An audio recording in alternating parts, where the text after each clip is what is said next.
सुई से साफ कर सुई से ही आसानी से ऑयलिंग करें। है इसे टेंशन कहते हैं या झांझ भी कहते हैं या मशीन का दिमाग भी कहते हैं। इसके झांझ के 4 पार्ट्स होते हैं। Hello everyone, welcome to my channel. तो आज हम जानेंगे मशीन के पार्ट्स और उनकी देखभाल, जो कि मशीन के लिए बहुत ही ज़रूरी है। कोई भी मशीन ठीक से चलने के लिए उसकी समय पे देखभाल, नियमित रूप से सफाई और ऑयलिंग करना बहुत ज़रूरी है। अगर हम मशीन की बिना देखभाल किए, बिना ऑयलिंग किए उससे ऐसे ही काम लेते हैं तो मशीन के जो पुर्जे होते हैं वो घिस जाते हैं, जिसके वजह से मशीन भारी चलने के साथ साथ आवाज़ भी करने लगती है। अगर हम सप्ताह में एक बार मशीन पे बैठते हैं तो महीने में एक बार उसकी सफाई करके ऑयलिंग ज़रूर करें। अगर हम रेगुलर मशीन पे बैठते हैं तो सप्ताह में एक बार उसकी ऑयलिंग और सफाई ज़रूर करें। तो सबसे पहले हम जानेंगे मशीन के पार्ट्स के बारे में। इसे स्पोल पिन कहते हैं। इसमें रील रखी जाती है। इसे 3 सुराख वाली पट्टी कहते हैं। टेंशन तक इसमें से धागा पूरा कर टेंशन तक लाया जाता है। इसे टेंशन कहते हैं या झांझ भी कहते हैं या मशीन का दिमाग भी कहते हैं। इसके झांझ के 4 पार्ट्स होते हैं। एक टेंशन स्क्रू, इसे टेंशन स्क्रू बोलते हैं, जिससे धागे का तनासुब कम या ज़्यादा करते हैं।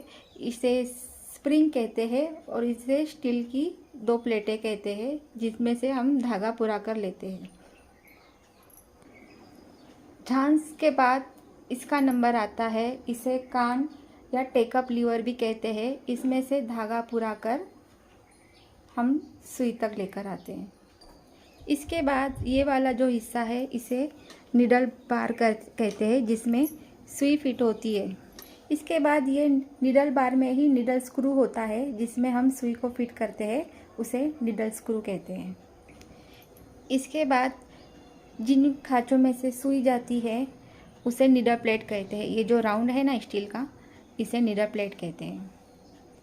निडल प्लेट के बाद ये जो कपड़ा आगे सरकाने का काम करती है, जो झिकझैक वाली सूरत में दिखाई देती है, ये देखिए जो हिलती है, इसे दातरी कहते हैं। इसके बाद ये जो होता है इसे प्रेशर रेगुलेटर स्क्रू कहते हैं। इसकी वजह से हम दाब का प्रेशर कम ज़्यादा कर सकते हैं। उसके बाद ये वाला जो हिस्सा होता है इसे प्रेशर फुट कहते हैं, या तो उसे घोड़ा भी कहते हैं। इसकी मदद से दाब को या प्रेशर फुट को नीचे ऊपर करने में मदद होती है। इसके बाद ये वाला जो हिस्सा है इसे दाब या प्रेशर फुट कहते हैं।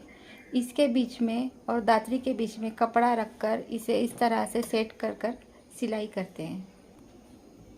इसके बाद निडल प्लेट वाला जो हिस्सा होता है, जिसमें हम बॉबिन केस लगाते हैं, उसे शटल या मशीन का दिल भी कहते हैं।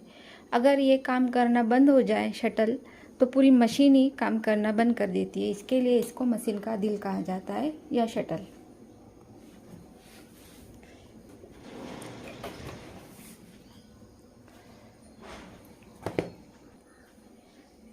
इसके बाद ये है केस और ये है बॉबिन।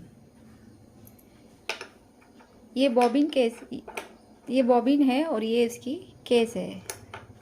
इनमें धागा भरकर इनमें इसको शटल में लगाया जाता है। ये तो मशीन की सुई है, ये तो आपको पता ही होगा। ये साइड प्लेट है, इसको हटाकर हम आसानी से शटल में बॉबिन केस लगा सकते हैं। उसके बाद ये नंबर प्लेट है, इसको कम ज़्यादा कर हम टाका छोटा या बड़ा कर सकते हैं। ये है छोटा व्हील और ये है बड़ा व्हील, जिससे मशीन चलती है, घूमती है। ये बेल्ट है या इसे डोरी भी कहते हैं। ये पायदान है। तो आइए जानते हैं मशीन की देखभाल कैसे करें। मशीन को कपड़े से पहले अच्छे से पोंछ ले। मशीन का मुंडा, मशीन की छोटी व्हील, बड़ी व्हील, पायदान सब आप कपड़े से क्लीन कर ले। क्लीन करने के बाद ये जो स्क्रू होते हैं इसको निकालिए।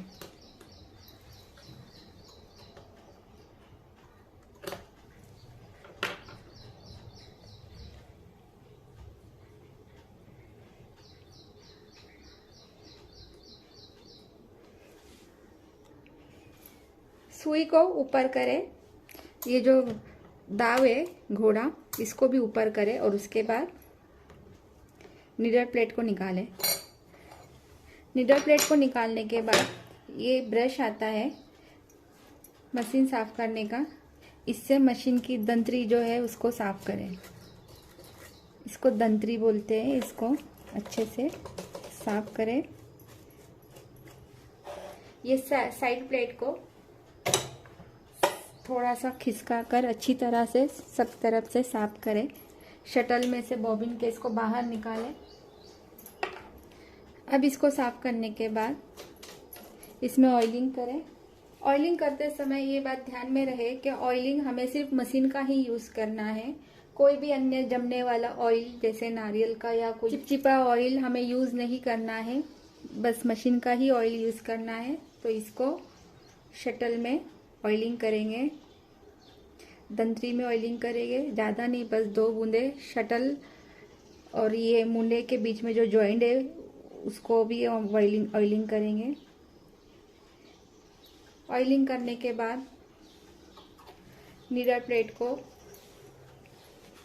कपड़े से अच्छे से साफ करके इसको लगा देना है और स्क्रू फिट करना है।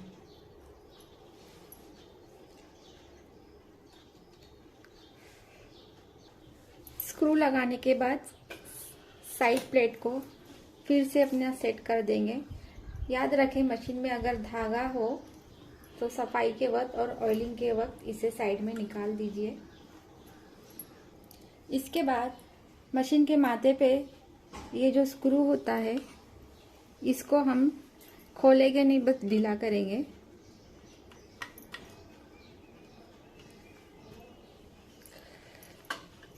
इसको बस ढीला करना है और ये जो नीचे वाला स्क्रू है इसको भी ढीला करना है।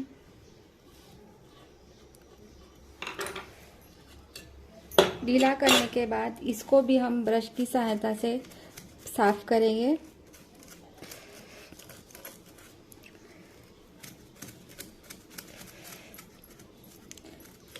अच्छे से साफ करने के बाद इसको भी हम पोंछ लेंगे, कपड़े से क्लीन करेंगे। ये जो पार्ट्स होते हैं इसमें हमारे हाथ नहीं पहुंच पाते, तो स्क्रू ड्राइवर या कोई भी चीज़ से हम के मदद से हम इससे पोंछ सकते हैं।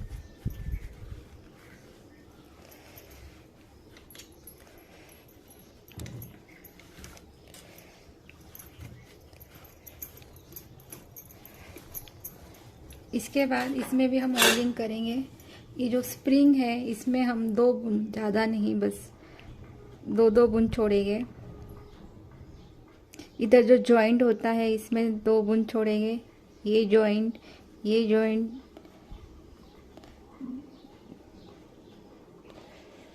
2 बूंद तेल छोड़ने के बाद इसको थोड़ी सी हरकत देंगे और इसका ये जो ढक्कन है इसको सेट कर देंगे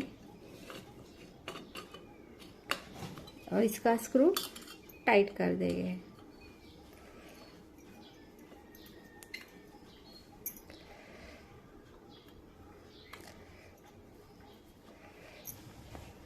इसके बाद मशीन का जो मोंडा होता है उसे पलटी करके उसको भी ब्रश से साफ करिए। मेरा साफ किया हुआ है।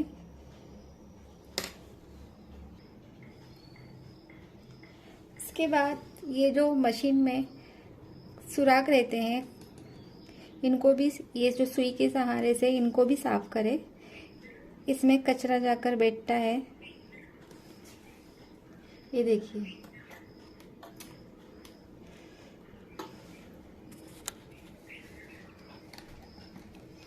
इनको साफ करके इसमें ऑयलिंग करना बहुत ज़रूरी है ताकि मशीन के नीचे वाले पार्ट्स में तेल पहुंच सके।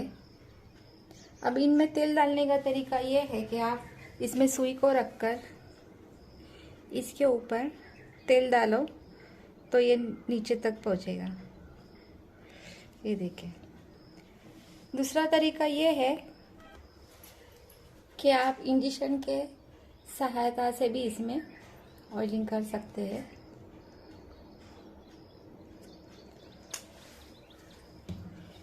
इसके सुराख में ऐसा दो दो बूंद इंजेक्शन से डाल दें।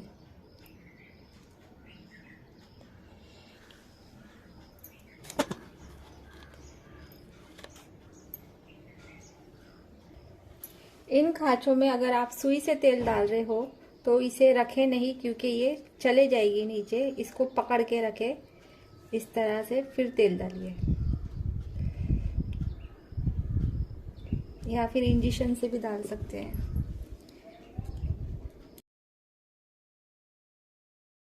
इसमें तो हम बॉटल से भी डाल सकते हैं। फिर ये जो होता है सिंबल एरो का, जिधर जिधर भी येलो रेड कलर का एरो दिखेगा, सिंबल दिखेगा, आपको उधर ऑयलिंग करना है। ये जो खांचे हैं इनमें ऑयलिंग करना है। ये देखिए, ये जो एरो का सिंबल है इसमें प्रेशर रेगुलेटर पे भी ऑयलिंग करना है, दाब रॉड पे भी ऑयलिंग करना है।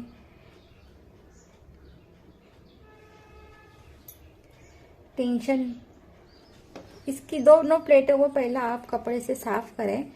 थोड़ा सा इसको स्क्रू को ढीला करके इन प्लेटों को आप साफ करें। अगर इसका आपको नॉलेज रहेगा तो ही आप इसको पूरा खोलकर साफ कर सकते हैं। फिर से अगर आप इसको बिठा सकते हैं तो ही आप इसको पूरा खोलें, वरना इसको बस ढीला करके इसकी ऑयलिंग करें। ये देखिए, ऑयलिंग करने के बाद स्क्रू को टाइट करें स्प्रिंग में, और ये स्प्रिंग के बीच में जो रॉड है उसको भी थोड़ा सा ऑयलिंग करें।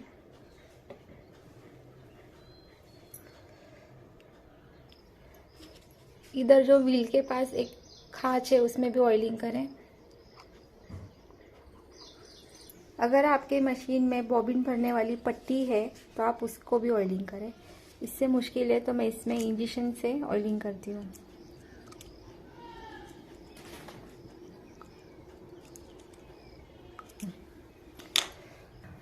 ऑयलिंग करने से क्या होता है, मशीन में फ्रीपन आता है। ये जो खांचे है, ये देखिए, ये है, ये है, ये इनमें अगर हम ऑयलिंग करते हैं तो मशीन के जो नीचे पार्ट्स रहते हैं उनमें ऑयलिंग चला जाता है। फिर हमें मशीन उल्टा करके ऑयलिंग करने की ज़रूरत नहीं है।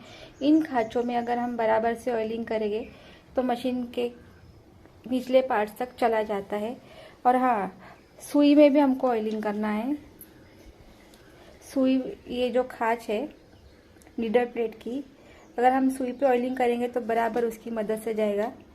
सुई को इसमें हम डालकर ऑयलिंग करेंगे, नीडल प्लेट में डालकर ऑयलिंग करेंगे ताकि तेल नीचे तक जाए। ये खांच होता है, इनमें भी हमको ऑयलिंग इसलिए करना होता है कि ये जो हमारी नंबर प्लेट होती है जिससे कपड़े का टाका छोटा बड़ा हम करते हैं, ये लूज़ हो जाए, तो इसका कनेक्शन इधर होता है, तो इधर ऑयलिंग करना बहुत ज़रूरी है। मुंडे को ऑयलिंग करने के बाद मशीन का निचला हिस्सा होता है पायदान, उसे हम ऑयलिंग करेंगे। स्टैंड और पायदान दोनों के बीच में जो जॉइंट होता है, स्क्रू लगे हुए होते हैं, उधर हमें ऑयलिंग करना है। जिधर जिधर भी स्क्रू लगे हैं सब तरफ हमें ऑयलिंग करना है। ये पायदान रॉड का गियर है, इसमें भी ऑयलिंग करना है।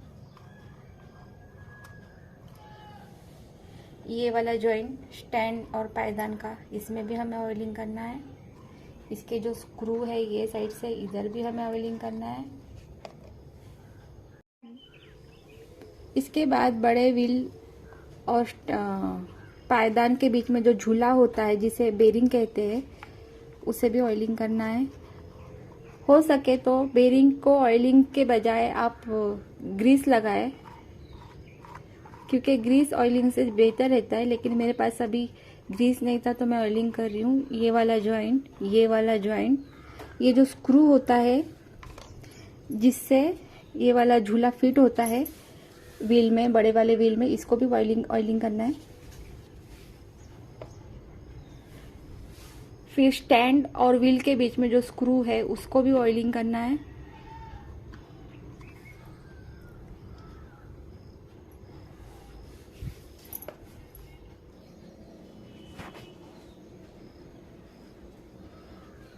फिर ये जो टेबल और मुंडे के बीच में जो जॉइंट स्क्रू होते हैं जिससे मुंडा फिट होता है, उसमें भी ऑयलिंग करना है। ये 2 स्क्रू होते हैं, एक इधर, दोनों में ऑयलिंग करना है।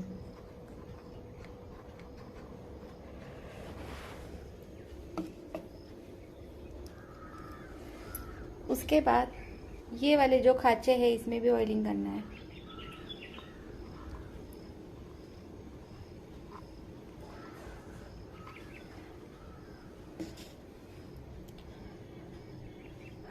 आप अपनी सुविधा अनुसार ऑयलिंग कर सकते हैं, जैसे कि मैंने बताया, सुई रखकर या तो इंजेक्शन के मदद से, या फिर आपको अगर इससे जमता है तो इससे आप ऑयलिंग कर सकते हैं। इसके साथ हम बॉबिन केस पर भी ऑयलिंग करेंगे। ये जो स्क्रू है इस पे भी हम ऑयलिंग करेंगे। ये देखिए, साथ ही में कैंची के जो स्क्रू होते हैं इन पर भी हम ऑयल लगाएंगे। ये आगे पीछे दोनों तरफ से, ये देखिए मैंने लगाया हुआ है, आप ऑयल इस पर लगाएं। ऑयलिंग करने के बाद ये जो बॉबिन केस है इसको सुई उठाकर शटल में फिट कर दे। उसके बाद जिधर जिधर भी ऑयल लगा हुआ है उधर साफ किए करें मशीन को अच्छे से। और ये जो वादी है ये भी हमने ऑयल देते वक्त निकाली थी, इसको भी आप लगा लें। ऑयलिंग करने के बाद ये जो भी गिरा हुआ ऑयल रहता है इसको अच्छे से आप साफ करें ताकि आपका कपड़ा सिलते वक्त खराब ना हो।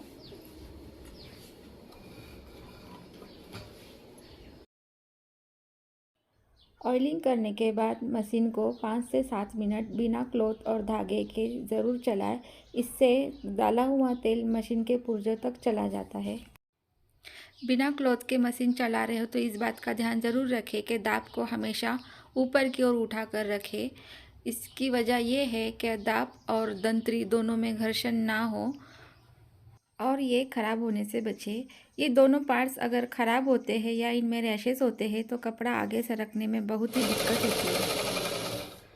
इसको 5 से 7 मिनट चलाने के बाद अगर आपको इस पर कपड़ा सीना है तो पहले कोई भी रफ कपड़े पर आप इसको सिलाई मारे ताकि जो भी सुई में तेल है वो कपड़े में चला जाए।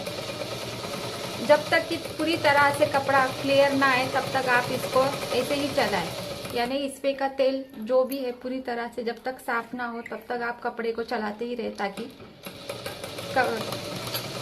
दूसरा नया कपड़ा खराब ना हो। और अगर आपको इसको चलाना नहीं है तो इसको कपड़ा रखकर सुई को इसमें डालकर मशीन को कवर ढक कर रखें। हमेशा काम होने के बाद मशीन को कभी भी खुला ना रखें क्योंकि उसके जो पार्ट्स है उनमें जो सुराख रहते हैं उसमें धूल मिट्टी जाकर जम जाती है। इसके लिए मशीन को हमेशा कपड़े से, कवर से या तो उसके बॉक्स से ढक कर रखें। अगर आप कपड़ा भी ढकते हैं तो कपड़ा इतना लंबा और चौड़ा होना चाहिए कि इसका मुंडा पूरी तरह से अच्छे से ढक सके। सिलाई मशीन की नियमित रूप से देखभाल और सफाई की जाए तो उसके ख़राब होने के चांस बहुत ही कम होते हैं। तो वीडियो उम्मीद है आपको अच्छी लगी होगी। चैनल को लाइक और सब्सक्राइब ज़रूर करें।